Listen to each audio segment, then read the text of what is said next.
شیخ عطا اللہ اسکندری رحمہ اللہ فرماتے ہیں موجودات دنیا کی زیب و زینت ظاہری فریب اور دھوکہ ہے اور اس کا باطن عبرت انگیز ہے.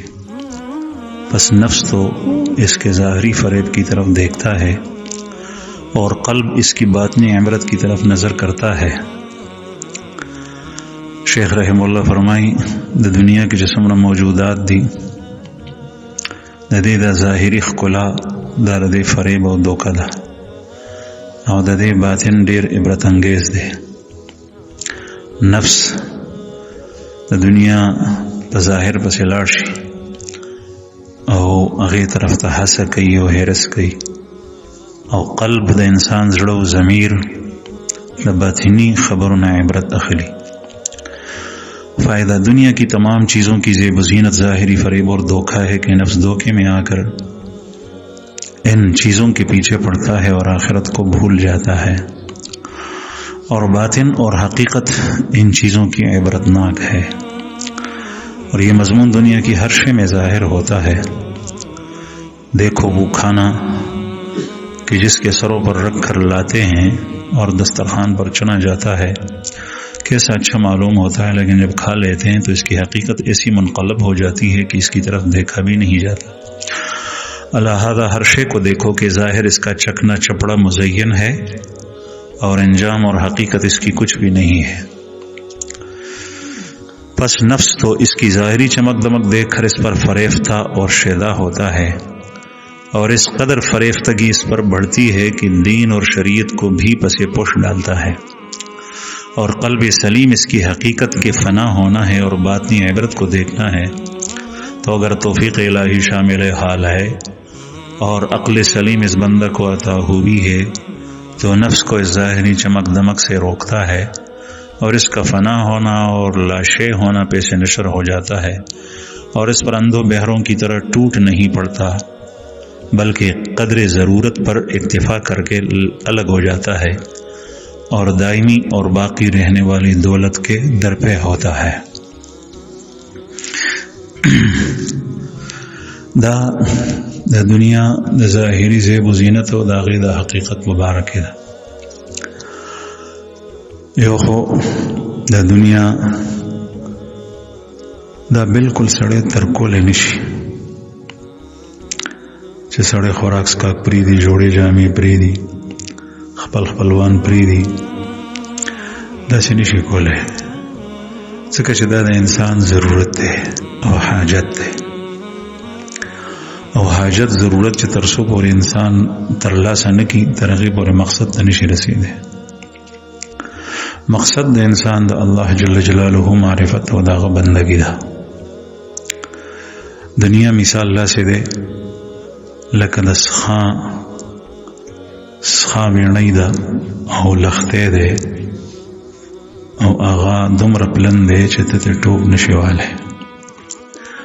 هغې په منځ کې یو کاڼی پروت دی او دغه کاڼي باندې ته خپه کېدې او بیا پورې وځي.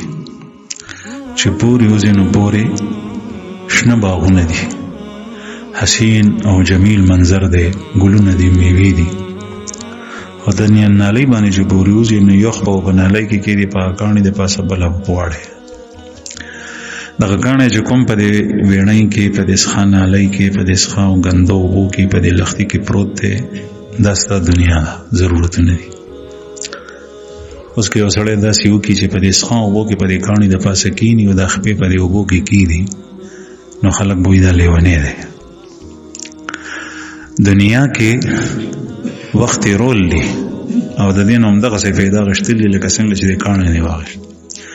دا کاڼی که عارضي طور سره پروت وي په سیمټو کې نی لګېدلی نو هم خیر دی، خو چې خپه پې کېدې واوړې دا هر څنګه شي وي. دا کله کله یو لرګی وي، کله یو پلګی وي، کله یو کاڼی دی، لیکن دا خلک د سرو نه جوړوي او نه د دې لښتي دپاره دومره د پل انتظام کوي چې په هغې باندې ډېر سیمټ او ډېره خرچه وکړي ځکه چې یو خپه پکې ښودل دی او بله خپه اړول دي ته یو کاڼی دې دپاره کافي دی.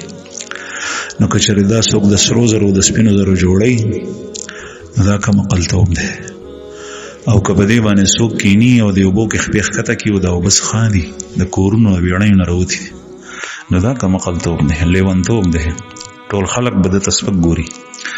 دغه سي مثال د دنیا ده. مخکې بزنانو میچن ګرځولا او میچن د پاره وی یو وړغونی کپڑا ساتلی و.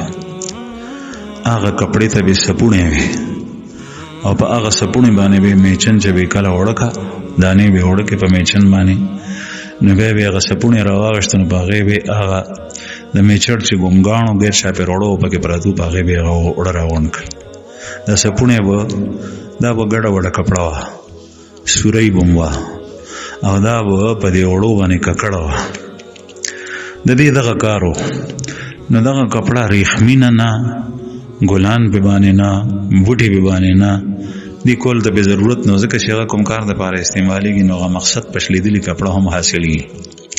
نو د دنیا مثال لا سي ده لکه د ضرورت شی ته هغه استعمال کې او ته خپل مقصد ته ورسېږي د الله جل شانه رضا او خوشنودي حاصله کی. د دې جوړې جامې د دې پیزار د دې مال او د دې هر یو شی بل الله جل شانه کته چې دا خو دنیا خدا سي ده چې هغه د انسان زړه ځان طرف ته مایل کی جاذب نظر وي دا کورونه او دا کپڑے او دا لباس او پوشاک او دا ګاډي. دلته شیخ رحمه الله فرمایي چې د دې یو ابتدا ده او یو انجام ده او انتها ده. د دې ابتدا ډیره مزین ده لیکن د دې انجام ډیر خراب ده. ابتدا ډیره مزین ده انجام ډیر خراب ده. هر یو شی چې د دنیا ته وجته مثلا تو پاکیزه خوراک د دنیا باندې ګوته کېده هغه غوخې دي غټه غوخه ده نری غوخه ده کباب دي تکی دي هر یو شی چې دی د دې د ابتدا ده لیکن د دې انجام څه دی قضای حاجت پس خورده او هغه چې دا دومره معیوب شی ګڼل کېږي او دومره د انسان نفرت او کرکه کوي چې کله بیت الخلا ته ننوځي او بل چا قضای حاجت کړي وي او به پنی نړولې حالانکه په خپل ځای کې غپراتی دي چې باغې باندې لوټاو بوړې لاړ شي نو تا هغې ته ننوځي دومره ته نفرت د کرکه ده. دا اوماغه اشیا دي دا اوماغه چرګان دي دا اوماغه غوښه ده دا نری غوښه ده دا غټه غوښه ده دا کباب دي دا روټۍ ده دا نعمتونه دي چې تا خوړلي دی دا انجام دی. الله جل جلاله په دنیا کې هر یو شی داسې جوړ کړی. یو فقیر په لاره کې پروت و فقیر خو الله رسیدو الله معرفت وته حاصلو په لاره کې پروت و شاهي بګۍ را روانه و بادشاه په هغې کې ناست داغه نه مخکې ډنډمار تېرېدل چوبدار چغې سوري هټو بچو وزونو چې ډډې ته شي بادشاه را روان دی بادشاه را روان د هغې په یو اواز سره ټول خلک ډډې ته کېدو ځکه چې بادشاه نه به خلک هېرېدل. دغه فقیر لاره کې پروت دی کور خو یې وونه جونګړی نه وځی نو دلته آرام کولو د لارې په څنډه باندې سر یې خدي کړي دي پلنه لار ده. هغه کسان پولیس والا دلته هم تېرېدل هغوی دلته هم اواز وکړو چې لکه پاسه بادشاه را روان نو هغوی خو دا خیال چې څنګه نور خلک زر ډډې ته کېږي دی هم پاسې دی پانسېد ناڅاپه بادشاه بګۍ راله هغه چې وکتل سړی په لاره کې پروت دی نو بادشاه ورته وایي چې هلکه بې ادبه فلانکي ډنګړي ته لارې نه پانسېدې ورته وایي چې بادشاه سلامت لار ډېره پلنه ده هغه ځای کې تېر شه. بیا ورته هغه وایي چې ته ما نه پېژنې چې زه څوک یم ورته وایي چې زه تا پېژنم هغه وایي چې ګنې ده زه ونه پېژنم چې دا بادشاه دی ورته وایي چې زه تا پېژنم. هغه فقیر کېناست ډېر په عاجز اواز سره یې ورته وایي اولک نطفة مزرة وآخرتك جیفة قذرة وفيما بينهما انت حامل العذرة. تمہاری ابتدا ایک نجس اور پلیت قطرے سے ہے اور تمہاری انتہا ایک مردار ہے جس سے بدبو جاتی ہے گلی سڑی اور اس کے مابین تم ہر وقت گندگی کا ٹوکرا لیے پھرتے ہو. ستا ابتدا هغه یو داسې ساس کې دی چې هغه ګنده او غلیظ ساس کې دی دغسې ده. ستا انتها هغه درنګه ده مرداره ده چې که لږې ورځې پاتې شي نو بیا به ترې نه خلک نفرت کوي او بدبویي نه بې تنګ شي. او د دې په منځ کې هم ستا حقیقت دا دی چې هر وخت په دې خېټه کې یو ټوکرۍ ګرځې د ګندګۍ یو ځای نه بل ځای ته ځي، په دې خېټه کې د انسان ګن پروت دی. دا ستا حالت ته ابتدا دی، دا د انتها ده، دا د منځ دی. نو بهرحال هغه بادشاه په سوچ کې پرېوته. دومره خبره د عبرت دپاره بس ده. دغه انسان چې د کور افراد په باندې ټول نازیږي، د چا پلاری، د چا زوی، د چا روري، د چا خاوندي، حسین او جمیل شکل و صورت او بدن او قد او کاټ الله پاک ورکړی دی، لیکن چې کله مړ شي د حالت وګورو. بلکې لرې نه، الله جل شانه دي تاسو ټول مونږ ټول اوساتي. دماکو کې خلق مړ کېږي، سکندونو کې، سکندونو مخکې دغه انسان یو شان او سکندونو پس دغه هولیت داسې ورانه شوه چې بیا یو سړی ورته کتلی نه شي چې اوس وځي. سکندونو مخکې هغه یو شان او سکندونو پس دغه انجام داسې. دا د انسان حالت دی. خستا د ګاډي حالت سورلی چې په هغې نازېدې، نو که هغه اس یا خر دی چې مردار شي، نو بیا یې وګوره چې بیا پکې چینجي ګرځي راګرځي، او بیا په خلکو باندې راکاږي چې څوک په مزدورۍ راکاږي. او که ستا سورلی چې کوم دی نو ګاډی دی او موټر دی، نو الله جل شانه تاسو ټول په حفاظت کې اوساتي چې کله اکسیډنټ وکړي، حادثه وشي، بیا موټر ته وګوره چې هغه بیا څنګه وي. ته وایې چېرته د ټیمانو شی چا راغستی دی او بیا ورته زور ورکړی دی او په کاڼو باندې یې چکولی دی، بیا داسې حالت یې سړی ورته نه شي کولی. د کور حالت ته وګوره چې څومره مزین، څومره روغن. بیا ته خلکو سره مقابلې کې شیشې پکې لګې، ټینکیو باندې دي شیشې لګول، بارنی دیوال چې ستا په نظر هم نه لګي، خلک په سړک باندې تېرېږي را تېرېږي، په هغې باندې تا مال تپلی دی، پیسې دې پې تپلي دي. او چې کله دغه کور باندې سیلاب رالو، زلزله کې راغورځېدو، اور پې ولګېدو، بیا دغه کور حالت وګوره چې هغه څنګه دی. دغسې دکان دی، مارکیټ دی، کارخانه ده چې په هغې اور ولګېدو یا په بلې طریقې سره تباه شو، ته بیا د هغې آخري انجام وګوره چې هغه څنګه دی. ټول ایرې پرتې وي. نو الله جل شانه دا دنیا دغسې پیدا کړې ده، د دې حقیقت دغه رستی دی، آخرې دی. آخرت کې چې کوم کورونه، کوم جوړې جامې، کوم لباس او پوشاک انسان دپاره الله جل جلاله ایښی دی، نو هغه باندې فنا نه راځي. دغه وجه ده چې په انسان په هر یو ځای کې، په هر ملک کې، په هر وطن کې، هر یو انسان هغه کامیابی غواړي، فلاح. دې مجمع کې چې څومره کس دي، یو کس نه تپوس وکړه چې ته فلاح او کامیابی غواړي او که نه ته تاوان او نقصان غواړي. دی وایي فلاح غواړم. هر یو کس چې لغونې عقل برابر دی هغه دغه وایي. حالانکه د دنیا فلاح دا حقیقي فلاح نه ده. حقیقي فلاح هغې ته ویلی کېږي چې هغه بقاوي لا فنا، بقاوي فنا پې نه راځي، غناوي بلا فقر، مالوي فقر پې نه راځي، عز بلا ذل، او عزت وي ذلت پې نه راځي، علم بلا جهل، او علم او پوهه وي او جهل نه راځي. د څلور څیزونه چې چاته حاصل شول، داسې لومبی څه شو؟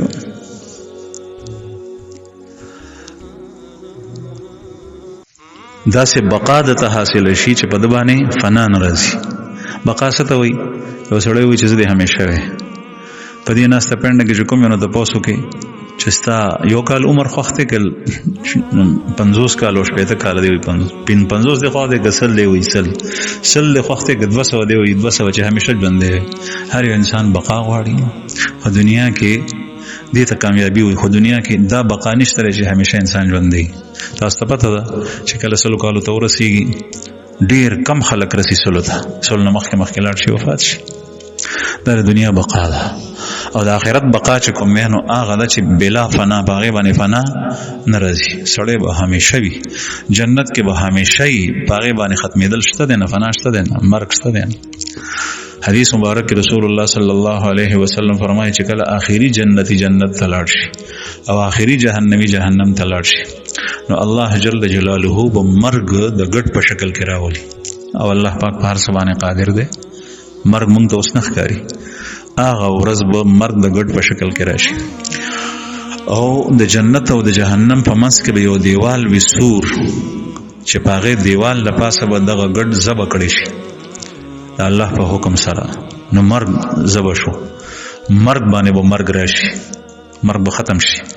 دا غي نه پس به الله جل جلاله د طرف نه یو منادي आवाज وکي، اعلان بوش یا اهل الجنه، نو دوی به دا سرونه راپورته کی چې خدای خبر زمون باره کې څه بل فیصله کیږي، اسینی جنت نه مونږ باسي. دوی به حیران وي، پریشان وي، خدای پسې به اعلان دا وشي خلود لا موت، همیشه همیشه جنت کې اوس پراتی مرګ به ناراضي. او یا اهل النار، جهنميانو ته به आवाज شي اے جهنميانو، دوی به ډیر په خوشحالي سره سرونه راپورته کی جوړ مونږ د جهنم نه وباسي. نو بیا به اعلان وشي چې خلود لا موت، همیشه په جهنم کې پراته اوسئ، مرګ به در باندې راځي. رسول اللہ صلی اللہ علیہ وسلم فرمائی اگر کوئی غم اور دکھ سے مرتا تو یہ لوگ سارے کے سارے مر جاتے جہنمی، اور اگر کوئی شخص خوشی کے مارے مرتا تو سارے کے سارے جنتی مر جاتے، اس لیے کہ یہ خوشی ایسی خوشی ہوگی جس کی کوئی انتہا نہیں، اور جہنمیوں کا دکھ اور غم ایسا غم ہوگا جس کی کوئی انتہا نہیں. دغه وخت کې به همیشه نو هغه بقا خدا سره بلا فنا چې باغې باندې فنا ناراضي، هغه غنا دا سره بلا فقر چې باغې کې فقر ناراضي. دنیا پیسې یا خو سړی چې کوم دی نو ژوندې وي، مال وسره راغلی دی، مال ته لاړ شي. اوس چې مخکې سې کړي دی هغه کړي دی، اوس وسره نشته، هیڅ هم نشي کولی. افسوسونه کوي، لاس مروړي، کاش دا مې کړی وې، دا مې کړی وې، دا مې کړی وې. څوک د آخرت منصوبې کوي چې د الله په نوم مې ور کړی وې، څوک د دنیا منصوبې کوي چې دا مې کړی وې، ځمکې مې بغښتې وې، دا مال لاړ اوس وځي، اوس په لاس نه راځي. نو غنا پسې د دنیا په غنا پسې فقر راځي. کله داسې وي چې اوس وځي، کله داسې وي چې سیلاب کې لاړ شي، مختلفو طریقو سره لاړ شي. که هیڅ نی نو د انسان په مرګ باندې د نار څه پاتې شي.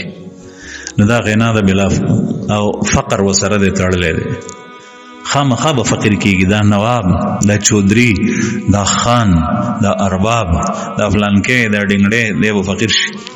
جنازه باندې چې ځینو مال به سره نه ځي، مال به ټول شاته پاتې شي. میراث خواره به مال خوري، که خپل زامن نه میراث خواره به خوري.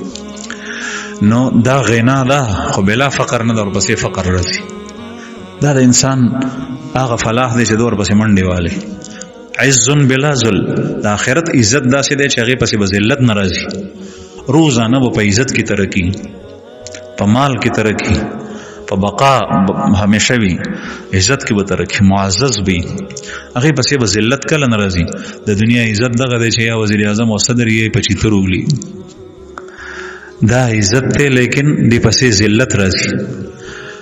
او کني پس تېنه لاړ شي، مخکې بادشاه اوس بادشاه نه دی، مړ شو، یا تېنه به ژوند باندې لاړ شي، د حالت چې وګورو داسې چې قابل رحم. نو دا عزت دی، لیکن ذلت دی ورپسې. آخرت کې به عزت وي بلا ذل، ذلت به ورپسې ني. او علم بلا جهل، علم به جهل بني. دنیا کې کله د سره علم بینا او که علم وي ورپسې جهل راشي. جهل څنګه راشي؟ جهل داسې راشي کارونه د جاهلانو کې، او یا جهل داسې راشي چې علم وو لیکن مازغوی کار پرېښود، اوس پسې نه پوهېږي، په موږ نه پوهېږي، رکوع قیام سجده جلسه قومه دا صحیح نشي کولی. نو عرض مې دا کولو زما عزتمنو چې دلته شیخ رحم الله فرمایي چې دا دنیا چې ته د دې فلاح ته فلاح وې، دا فلاح دی نه، د آخرت فلاح دی. ځکه چې دې سيزونو پسې بیا د دې عکس صورت راځي، په آخرت کې دا شی نشته. هلته کې فلاح دا. ځکه الله جل جلاله فرمایي حي، نبی کریم صلی الله علیه وسلم اذان چې کوم شوی دی او د رسول الله صلی الله علیه وسلم په زمانه کې رایت شوی دی، حي علی الفلاح، حي علی الفلاح، کامیابی کی طرف آؤ، کامیابی کی طرف آؤ. د کامیابی زیاده ده. یو سړی به سوچ کې چې کامیابی څنګه دالته چې دلته کې 15 منټه په جمعات کې لګوم، نشه په دکان کې ولګوم، نو ګاګ ډیر راځي، نو سودا مې خرڅ شي. نو دې مسکین ته پته نشته چې فلاح څه شی دی. تاسو پوه شئ په فلاح باندې. هغه فلاح نه د حقيقي فلاح دا ده چې بقاوي فنا په ناراضي، نه به بیمار کېږي، نه به ختمېږي. دلته بیمار کېږي، ختمېږي. غنا به وي، فقر به ورپسې نه راځي. دلته غنا راله څو ورځو دپاره، بیا ورپسې فقر راله. هلته به عزت وي، ذلت به ورپسې نه راځي. هغه فلاح طرف ته رابلي. او دلته کې عزت راله، خو د 2 ورځو بیا بې عزته شي. بہرحال شیخ رحمه الله دلته وایي چې د دنیا کې تا ته الله جل شانو په هر سیس کې عبرت خیره. دا ونی ته وګوره، دا ګلونه دا چې تازه نو څومره خشته سړی وي چې وته مې کته ګل مې پلاس کیونه ولې ګل سره نږدې کې ناشته او چې کله دا اوچ یو وخت دا سره راځي چې دا بوټي اوچ شي کنه. اوس دلته کې دا مونږ وړو کې ونه چمن کړلې دي، یو زمون یو ورور دی هغه پکې خواري کوي، نو د صدبرغه د جمی هغه ګل داودي چې وته وي هغه بوټي مونږ ته ګل سکبر وای، هغه مو اوستل اوچ شي، نو چې هغه یو طرف ته وکي دا غي ګلونه دا غي غبوټي بیا داسې شي چې سړی وي ډټ دی اور دا خو خزله ده یا هغه بوټي چې هغه فن کولو هر څه ته قتل وسمره فن کوي. د دنیا د اشیاء دا غي حقیقت ده، او دا الله جل جلاله تا ته په دنیا کې خی دی لپاره چې ته د دین عبرت والے چې دا د دین انجام ده. نو دا صرف یو ظاهری رونق ته، لکه چرته کې مثلا واده وی چا یو کور کې خادي وي څه خوشحالي رااله، نو دا سیری ولګول یو دا تخې په دې کور کې تارونه او پیرل وی لګول، نو دا یو سور د پاره دی. بیا د نور چې باندې غتاو لګي نو غي سره دا غینه رنگ ولړ شي، بیا بسیلې او هواګانې وشلېږي نو غته خټولې واره زیاده غسه تشتارونه پاتې شي. دا د دنیا انجام وي. نو دا فرمایي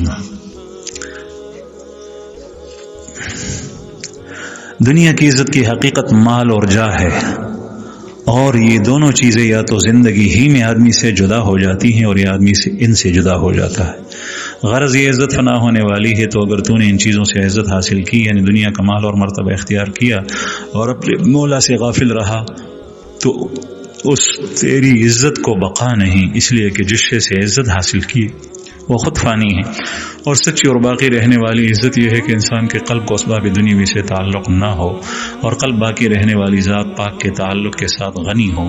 اگر ہفت تقلیم کی سلطنت بھی دی جائے تو قلب اس سے بے نیاز ہو، اس لیے کہ ہفت تقلیم کی سلطنت احکم الحاکمین کے تعلق کے سامنے پرے پشا کے برابر بھی نہیں. دیکھو اگر بادشاہ وقت کے ساتھ کسی کو تعلق دوستی کا ہو تو اس کی نظروں میں اس تعلق کے سامنے مال و دولت کی کچھ بھی قدر نہیں رہتی. ایسی عزت اگر کسی کو درکار ہو تو عزت فانیہ کو چھوڑ دے، اور یہ سچی عزت زندگی میں بھی اس کے ساتھ ہے اور مرنے کے بعد تو اس کا ظہور تام و کامل ہی ہوگا.